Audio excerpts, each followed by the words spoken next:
I always remember, of course, to my older sister, ako magulang, si Attorney Nadia, ang ingon sa mong papa ba, ang anak, ang inyo ba yung pagkaingon, ang pagkaingon nato sa atong pamilya, utang kabubut-on nato na sa katawhan sa lalawigan sa Misamis Oriental.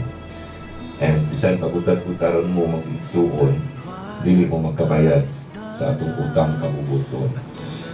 Everyday, kada adlaw, kanunay oportunidad, we make it a point to serve the people of Tabuluan.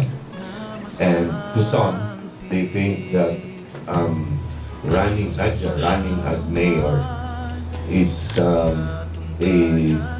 political ambition, and others, especially among mga adversaries, among kontra, abi nila o kahapon.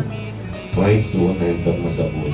Kami taman sa buhitan, na kay dugo na magkutay, ani kaugatan, namok ang igsuon. Ang ikamot, hindi na nakabayan ng utang, kabubut-on namok sa Tabuluan. Di ako nagsugod. Mayor Dongpoy went to a higher position in public office. Nandun nakautang na nibuot sa Impero Misamis Oriental. He was given opportunity to be governor for 3 terms. Ako po kita daan isabot kabukat ng among utang kabubut-on. Bisan ka man gani na wala namin nagpapili sa nagpaya sa Cagayan de Oro, except of course ng EV. Pero kung doon ang nagyakol na higayong makatabang, kung kamot din yung makatabang sa katawan sa lalawigan.